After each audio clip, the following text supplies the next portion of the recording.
Hey guys, welcome to Southern Gal True Crime. We cover missing persons, cold cases, and current true crime in the news. And of course, the biggest current true crime in the news is the arrest of a suspect in the Long Island serial killings, specifically the Gilgo Beach 4 killings.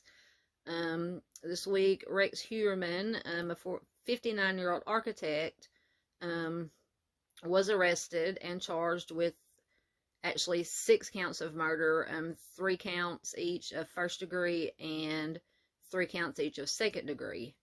And they are working to hopefully link him to the 4th Gilgo Beach 4, which is Marine Brainerd Barnes. So I thought tonight we would take a closer look at the Long Island killings because there are more bodies found besides just the Gilgo Beach 4. And there's speculation, and I tend to believe, in my opinion, that there was more than one serial offender operating in that area at that time or before and overlapping. Just because the modus operandi, however you say it, of some are different. 3 or 4 of them have the same MO, same signatures, and then there have been a couple of other gentlemen, or one other gentleman that was arrested for 2 of the bodies that were found.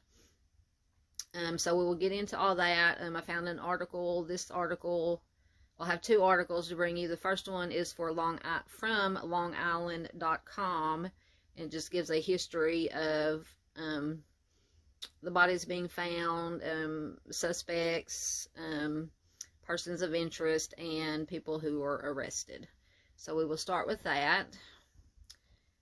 And it says, and I had to make this a little bigger because even with my glasses, my old eyes have trouble reading. Alright, amongst the beautiful beach dunes and picturesque homes lining Long Island's south shore lay a deep, dark, and tragic underbelly. Within this suburban utopia lay the most awful of secrets that have finally been laid bare for all the world to see, save the identity of the culprit who committed the crimes. Now, I couldn't find exactly when this article was published, but obviously it was published before Rex Heuermann was arrested. But like I said, it gives great information about the history of the killings. We speak of none other than the infamous Long Island serial offender, also known as the Gilgo Beach offender or the Craigslist Ripper. An unidentified individual allegedly responsible for the killings of between 10 and 17 women and 1 male, and the subsequent dumping of their bodies along the Ocean Parkway over a period of nearly 20 years. In December of 2010, Suffolk County Police Department Officer John Malia and his dog, a German Shepherd named Blue, were out conducting a search for Shannon Gilbert, a 24-year-old prostitute from Jersey City who had been missing since May 1st after visiting a client in Oak Beach she had met through Craigslist. While conducting that search in the dunes of Ocean Parkway on the south shore of Long Island, on their own time, Malia and Blue came across something that sparked horror and outrage nationwide: the skeletal remains of a woman stuffed into a worn burlap sack. And now that is one of the Gilgo 4 victims, because all 4 of them were, as far as I've read, wrapped or put into burlap sacks.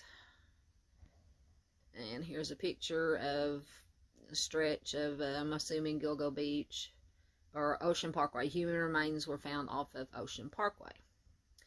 The remains, however, were not Gilbert's, and the horrifying discovery led to a police search of the Ocean Parkway between the towns of Gilgo Beach and Oak Beach in Suffolk County and the area of Jones Beach State Park in Nassau County. 2 days later, the search uncovered 3 more bodies, all female. that had been unceremoniously dumped amongst the dunes and thick vegetation lining the roadway. It was at that time that Suffolk County Police Commissioner Richard Dormer was quoted by news media as saying the unfathomable: 4 bodies found in the same location pretty much speaks for itself. It's more than a coincidence. We could have a serial offender. And he was absolutely correct. And like I said, in my opinion, I think there was more than one serial offender operating in that area. The initial 4 bodies were identified in January 2010. Megan Waterman, 22, of South Portland, Maine, who had gone missing on June 6, 2010. Maureen Brainerd Barnes, 25, of Norwich, Connecticut, last seen on July 9, 2007. Melissa Bartholomew, 24, of Erie County, New York, missing since July 10, 2009. And Amber Lynn Costello, 27, of North Babylon, New York, who had disappeared on September 2, 2010. All 4 women were revealed to have been prostitutes who had advertised their services on the classified advertisements website Craigslist. The remains of each woman were found stuffed into individual rotting burlap bags, and autopsies later revealed that all the women had died of strangulation. So that's one MO. Like I said, the Gilgo 4, which Rex Heuermann has been charged with 3 so far. Alright, such a gruesome string of crimes was essentially unheard of on Long Island.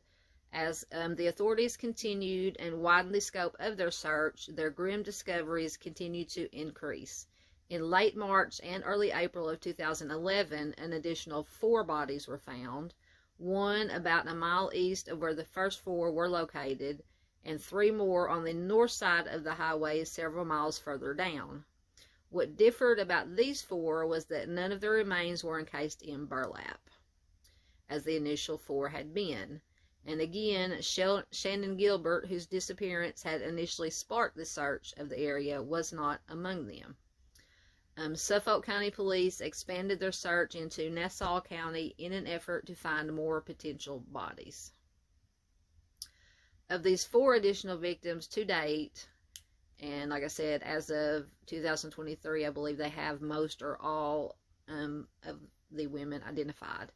But to date, only 1 has been identified. Jessica Taylor, 20, of Manhattan, went missing in July 2003 and had also worked as a prostitute. She was found missing her head and hands and had to be identified via DNA. Her skull and hands were later discovered at Gilgo Beach. The other 3 bodies have only been identified as Jane Doe number 6, a possible prostitute who was found dismembered. So we have another MO, dismemberment. And the body of a young Asian male, again likely a prostitute, dubbed John Doe, who had died of blunt force trauma.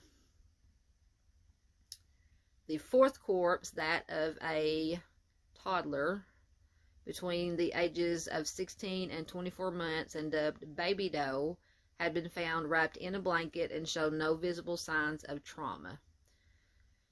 Suffolk officials have not ruled the baby's death a homicide and speculate that it was unrelated to the alleged victims of the Long Island serial killer, as it obviously did not fit with their established MO in any discernible way. Now, since this article, they have concluded that Baby Doe was the child of one of the victims. And I can't remember which one off the top of my head. I'm thinking it was the one that they dubbed Peaches, but don't quote me on that because I'm not 100% sure. At this point, the Nassau County and New York State Police Departments had joined the investigation, with both coordinating with Suffolk County to pool their resources. On April 6, 2011, Nassau County Police Lieutenant Kevin Smith noted that his department would further explore and investigate any criminal activity which may be in close proximity to the recently discovered human remains found in Suffolk. And this is apparently a picture of the shores of Gilgo Beach. On April 11th, the search in Nassau County intensified, and soon after, a set of partial remains were uncovered, bones found by a police dog, as well as a separate skull from yet another possible victim. This brought the body count linked to the alleged Long Island serial offender to 10.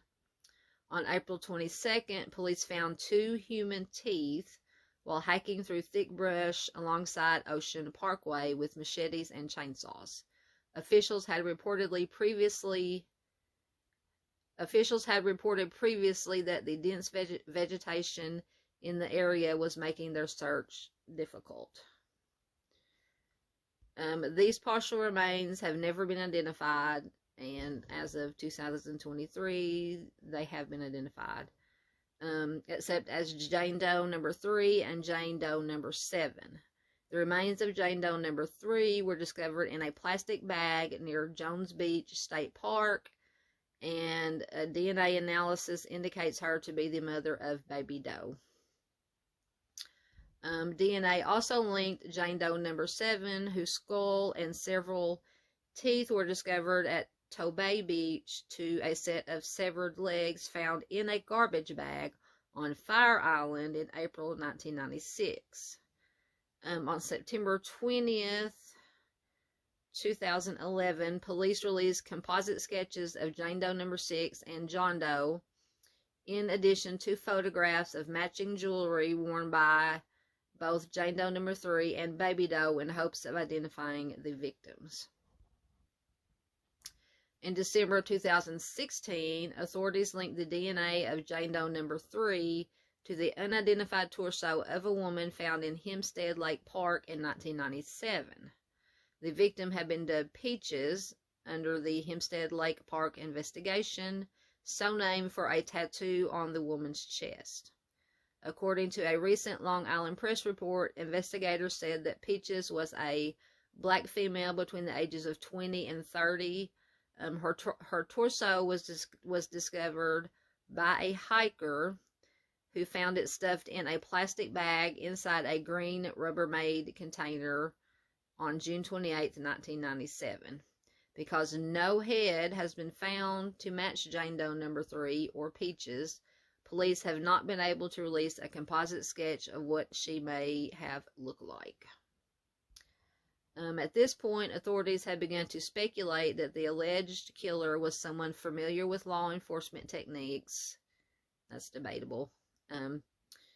As the phone of one victim was used to call the deceased sister several times. However, the calls were too short in duration to be traced, and the locations used, such as Manhattan's Penn Station, were too highly trafficked for anyone in particular to stand out. Well, I mean, anybody, if you study up on your true crime and watch your true crime shows, knows that if you make a call on the phone, you can hang up within a short amount of time, and they usually can't trace it. And it just is common sense that if you use a phone in a highly trafficked area where a lot of people are using cell phones at the same time, that it would make it harder to hone in on a specific phone. It's just my opinion.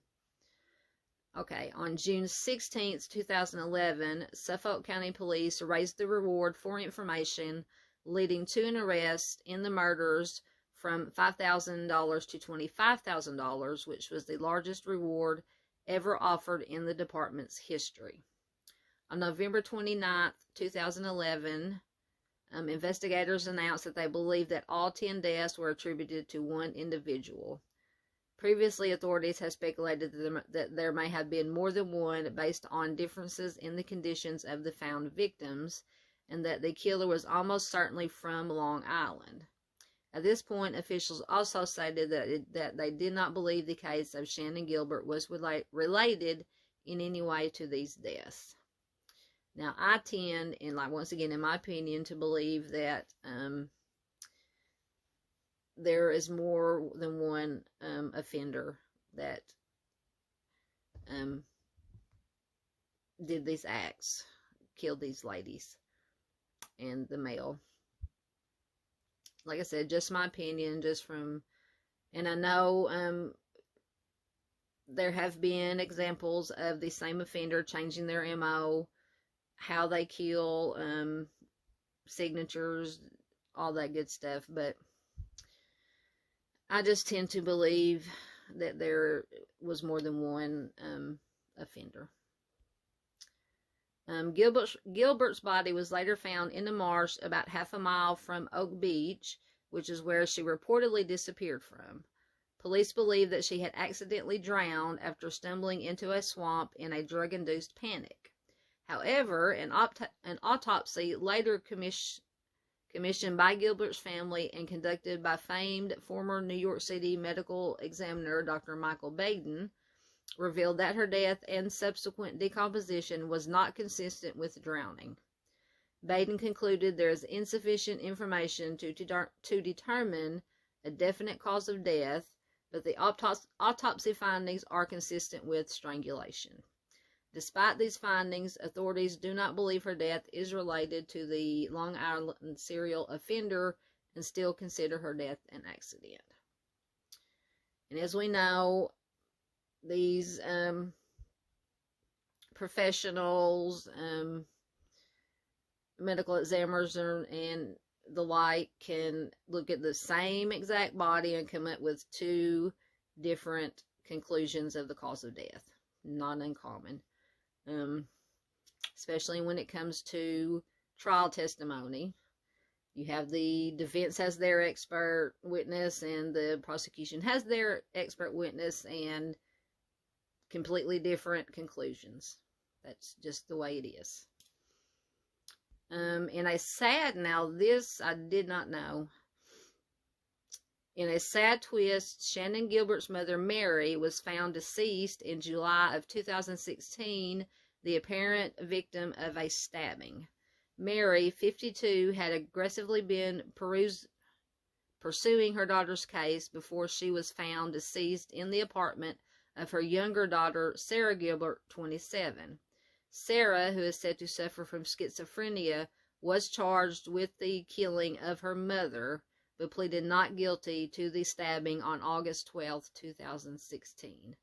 And that, to me, just makes this whole thing even sadder, that this lady, Mary Gilbert, lost one daughter, and allegedly, years later, she was killed by her other daughter. It's just very, very sad, very strange twist to this case. Right, and this is more pictures of the Gilgo Beach and the surrounding area. On December 10th, 2015, the Suffolk County Police Department announced that the FBI had officially joined the investigation after unofficially assisting police in conducting searches for victims for a number of years. Several other bodies discovered in other areas of Long Island have been speculated to be the work of the Long Island serial offender and are being considered by authorities, although without any hard evidence linking them, the connections are considered speculation and nothing more. Among these victims are, on June 28, 1997, the dismembered torso of an unidentified young African-American female was found at Hempstead Lake State Park.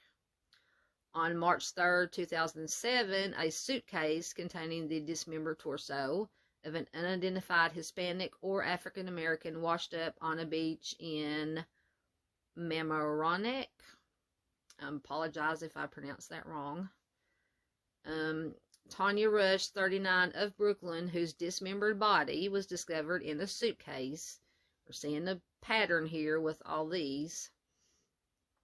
Was discovered in a suitcase on the side of the Southern State Parkway in Belmore, New York. And the remains of an Asian woman between the ages of 20 and 30 years old were found in a sandy area on Sheep Lane in Laddingtown. On March 16th, 2013, 31-year-old Natasha Ugo disappeared after leaving her home in Queens, and on June 24th, 2013, her body washed up on Gilgo Beach. So, like I said, I was reading through these. What stood out to me is the dismembered torsos that were found stuffed in suitcases. To me, that, in my opinion, I'm no expert by any means. To me, that is a pattern or a signature, an MO. Could be wrong. I love to hear from any professionals who know about this, about what their thoughts would be, and also anybody else watching. I would love to hear what your opinion is of that. So please do leave a comment, but always be respectful of victims, families, each other, and everyone involved all around. All right. Excuse me. And as for the infamous Long Island serial offender himself, officially known as the unsub, or identified subject, or unknown subject, it has been suggested that he is a white male of approximately 20 to 40 years of age. Police say that he is likely a Long Island resident with a deep knowledge of the South Shore and access to burlap sacks. Once again, sorry, I forget to turn off my notifications. LA is at it again. He's posting. And access to burlap sacks that several of the victims were discovered in. And again, as stated above, authorities have hypothesized that the killer was someone familiar with law enforcement techniques. Now that could be, could not, maybe so. But I did read in an article, it's talking about that the offender lived in Long Island. Obviously, Rex Heuermann lived close to Long Island, and that I believe I read that his childhood home, which I don't know, it may be the same home he's still living in, was just like right across the shore, or right across the beach from where the bodies were found. Could be mistaken, but I think that's what I remember reading. At this point, I've read so many articles. My head is filled with my mental sticky notes, and sometimes I'll lose a note somewhere. It disappears. But anyway. Alright. Unfortunately, where the trail runs cold, it's possible that authorities may know more than they're letting on. But as of now, which is, like I said, I don't know how many years ago this was put out, the investigation continues into one of the darkest chapters of Long Island's recent past. Will additional victims of the Long Island serial offender ever be found, or the identity of the killer himself ever be revealed? Only time will tell. Okay, and that was it. So, like I said, as of at least in 3 of the killings, there has been a suspect charged, and hopefully the 4th, Gilgo Beach 4, will be linked to him, and he will be charged with that. As far as the other bodies, like I said, time will tell on that. And like I've said over and over, I believe, in my opinion, that there was more than one offender operating in that area at that time. And hopefully, if these other bodies aren't eventually perhaps tied to Rex Heuermann, that they will find, if there is other offenders out there, they will find them. Alright, and I just quickly have another article that gives a timeline of the bodies and events as they went down. And this is from dandenny.com. So we know on July 13th, 2023, there was an arrest in relation to the Gilgo 4. Rex Heuermann was arrested and is currently facing charges for 3 of the murders, with ongoing work in the Maureen Brainerd Barnes investigation. The Long Island serial killer, aka Lisk, is a misnomer. The more that you look at Long Island from the early 90s until the 2010s, the worse it gets. Joel Rifkin lived in the Hempstead area and killed at least 9, but up to 17 people from 1989 to 1993. Robert Schulman killed at least 5 people from 1991 to 1996 while living in the Hicksville area. There is another person guilty of 2 killings in the early 90s, John Bittroff. While 2 killings don't qualify him as a serial offender, he is a suspect in a 3rd. If he were proven guilty of that, he would meet the technical classification of 3. More importantly, he wasn't connected or arrested for 2 of the killings until 2014. So there are 20 years between the last killing he is convicted of and his arrest. But at least, no matter how much time has passed, at least an arrest was made. While authorities have named John Bittroff as a person of interest in the other killings, there are enough differences in them that many people believe that 1 to 3 killers are responsible for them. It's hard to know what the local authorities believe or are investigating because they release mixed messages. The Long Island serial offender or offenders are likely more accurate, but they only matter because we want to bring them to justice. Absolutely, that is the most important thing, is to bring the offender or offenders to justice. The most important thing that we can do is find the answer to who some of the victims are and ensure that the killers of the others are apprehended to bring the next step of recovery to their loved ones. Absolutely. So, we're going to take a look. The map below is going to focus on specific details, mostly the location of the victims. And it is essential to remember that they are people like you and me, that their stories deserve to be told. Absolutely well said. Every victim, no matter what their circumstances, what their background, they are victims. They deserve justice. Their families deserve justice. And hopefully justice eventually will be found for them and their families.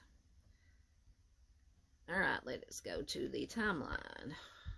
Alright, this part of the story begins on November 4th, 1993. On that evening, a woman had been hitchhiking in I'm going to butcher these names, East Pichogue, New York, and her name was Rita Tangretti. And there's a picture of Rita. Rita Tangretti's remains were found in a wooded area on November 2nd, 1993. The details are an important part of identifying her killer. She had been beaten, strangled, a specific item of her clothing was missing, and in my opinion, I would hazard a guess that it was probably her underwear. Just my opinion. And her body was found in a distinct pose, item of art. What am I trying to say? An article of her clothing was taken, and wood chips were used to cover her. That is very unique. Very, very unique. I don't think I've ever read of another case where wood chips were used to cover a body. Now, there probably is one out there that I just haven't heard of. But like I said, this is the first time I've heard of that. Now, I've obviously heard of missing articles of clothing and posing. Alright, moving on.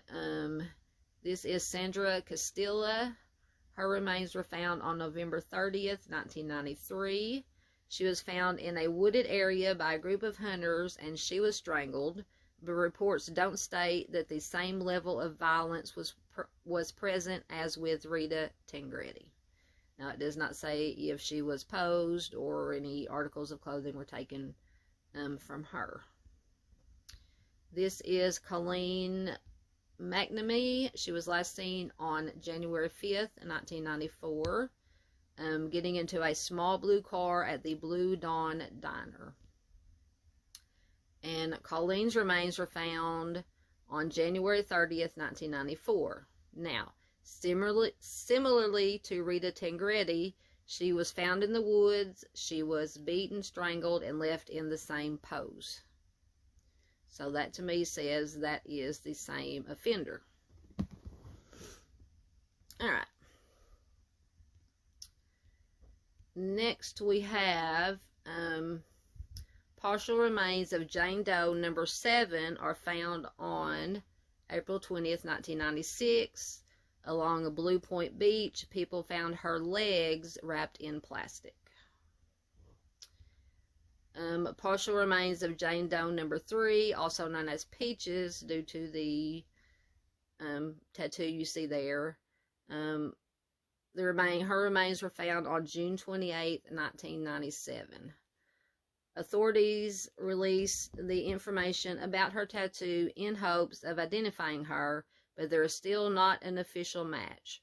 Her torso was discovered in a green Rubbermaid container.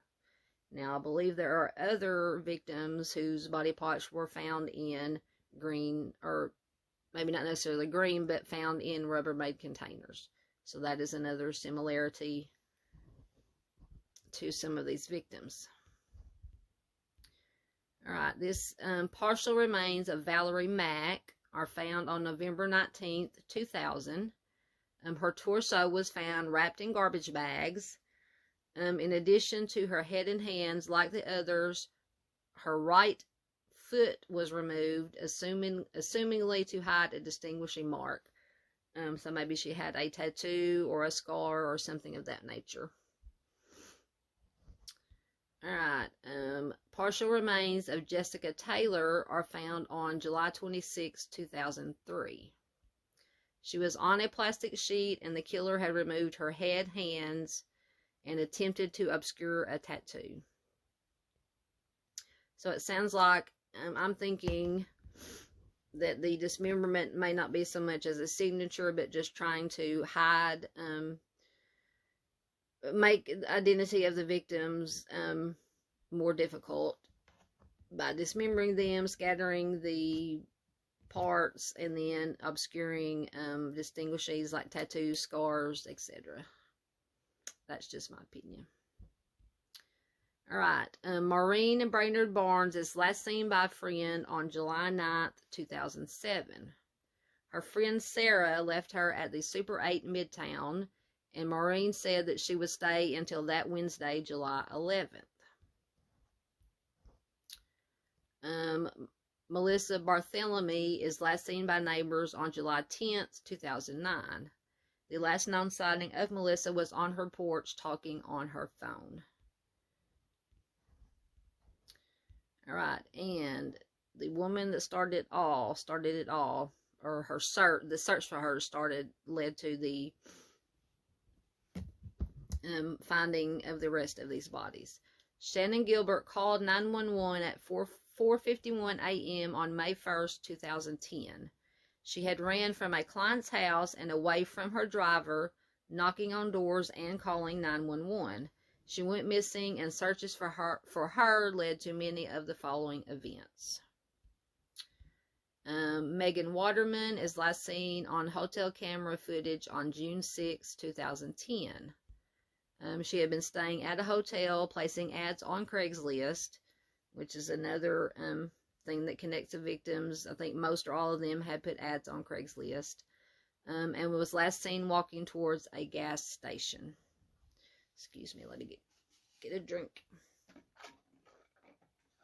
I apologize for drinking on camera, but I've done so many videos in the last couple of days trying to get caught up while I have time that my voice is starting to go. Okay. Amber Costello was last seen on September 2nd, 2010. A friend and roommate walked her towards the car of a client down the street from their home. Now, Amber Costello is one of the Gilgo Four, and it would be interesting if this roommate that walked Amber towards the car of the client got a look at him. Just an interesting thing in the back of my head. Could it have been Rex Heuermann? We don't know. But it would be interesting to know, like I said, if that roommate got a look at whoever was behind the wheel of that car. Police find the remains of Melissa Barthelemy on December 11, 2010. A cadaver dog reacted and an officer found her partially decomposed remains wrapped in burlap. Alright, on December 13th, 2010, police find 3 more sets of remains. They were later identified to be Maureen Brainerd Barnes, Megan Waterman, and Amber Costello. Like Melissa, they were each in a burlap sack and spaced apart pretty evenly, and the group became known as the Gilgo Four. Police find Jessica Taylor's remains on March 29th, 2011. Her skull and forearm were matched with her prior remains that had been found. On April 4th, 2011, police find 3 more sets of remains. One set of remains was later matched to Jane Doe number 6. On April 4th, Baby Doe is discovered as part of the group. While she was laid close to one of the other victims, she was later found to be the daughter of Jane Doe number 3, also known as Peaches, and there were no signs of trauma. Thankfully, there was no signs of trauma, but still, it's bad enough that you take the life of an adult, but anyone who takes the life of children, special place in hell, my opinion. All right, John Doe, aka Asian male, is discovered as part of the group on April 4th, 2011. Now, this is the only male victim in this group. He died of blunt force trauma, and he was wearing women's clothing. Sorry, my camera keeps sliding. All right, on April 11th, 2011, police find 2 more sets of remains, and they were later matched to Jane Doe number 7 and Jane Doe number 3, aka Peaches. So apparently they're just finding remains, different body parts in different places, and eventually matching them together to other remains that were found. All right, police find the remains of Shannon Gilbert on December 13th, 2011. She was found in a marsh not far from where she had called 911. The findings of her autopsy have been debated, with the original ruling of death by misadventure. Now, I don't know what they mean by misadventure. If I was them, I'm not a police officer, but I would have said unknown cause, or death by, or accidental death, or something of that nature. All right, police arrest John Bitroff on July 12th, 2014 for 2 of the killings. He lived in Manorville, and DNA connected him to 2 of the victims, Rita Tangretti and Colleen McNamee. On July 15, 2017, John Bitroff is convicted of the killings of Rita and Colleen. There was physical evidence linking him to the 2 victims, but he is also a suspect in the killing of Sandra Castilla. All right, there are many more persons of interest and or suspects in these cases. John Bitroff is the only one included because he is the only one with any charges against him. Well, as of now, like I said, Ray Heuermann does have 3 charges against him. To be clear, the Suffolk County District Attorney has said there is no evidentiary or investigative link between this case and Gilgo. One of the many reasons that these cases are yet to be solved is the mix of behaviors by the killer. Historically speaking, the action taken by a killer maintains some consistency and or escalates over time, and it is vital to remember that the public does not have all of the information about the crimes, which is true. Very true. We wish we had it. It eats us up inside because we just have that natural, we want to know, but it is not our right to have that information, and we have to be patient and let the police do their work and hopefully resolve these crimes. What is known is that the early victims were subjected to aggressive violence, strangled, and were left in a specific pose. The next 4 victims, by order of when they were found, were dismembered and discovered in multiple locations. So that could be 2 different offenders, or like they said, it could be an escalation. The Gilgo 4 follow a different pattern in that they were found in a single place and were all laid to rest in a similar way. The outliers in the victims who were found in the ensuing searches are John Doe and Baby Doe. John Doe was subject to violence but found in a single location, and Baby Doe was found in a single location with no indication of violence. So, to me, Baby Doe is, in my opinion, collateral damage. John Doe, not sure about that. Could be, it said he was dressed in women's clothing. Could be that whoever picked him up assumed he was female, and when they found out he wasn't female, they just decided just to kill him, because I think they said he had which is violent in my opinion, but said he had died from blunt force trauma. That's just my opinion. I have no proof or anything of that nature. The patterns changed, which only leads to questions. Was there one killer who escalated over time and then de-escalated, or were there multiple killers acting in the same area? Multiple people killing at the same time has happened in Long Island, as Joel Rifkin, Robert Schulman, and John Bitroff were each killing people between 1991 and 1993. As for whether or not a single killer would change patterns significantly over time, another killer gives us some insight into that. Now, I'm not going to put much stock into this because we all know that serial offenders are inherently psychopaths and they lie. So you cannot trust anything they say. My opinion, once again. There is a dramatization in Mindhunters of Robert Ressler's interview with Ed Kemper, where Kemper says, "It seems to me everything you know about serial killers has been gleaned from the ones who have been caught. We won't know the answers to the questions until the killer of at least one of the victims is apprehended." Now, in my opinion, I disagree with that statement because, like I just said, serial offenders are inherently psychopathic.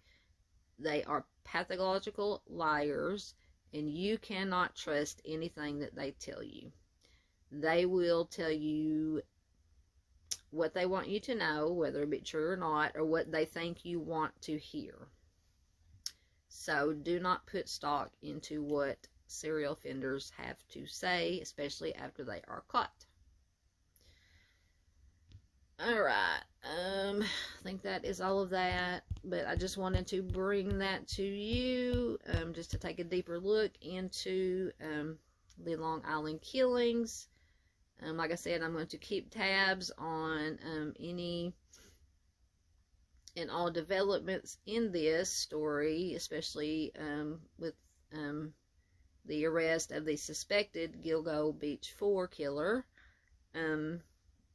When I get the videos uploaded, I will create a special playlist to have all of them in one place, so you can just go through, watch the playlist, and get all the information if you wish to do so. I appreciate you very much for watching.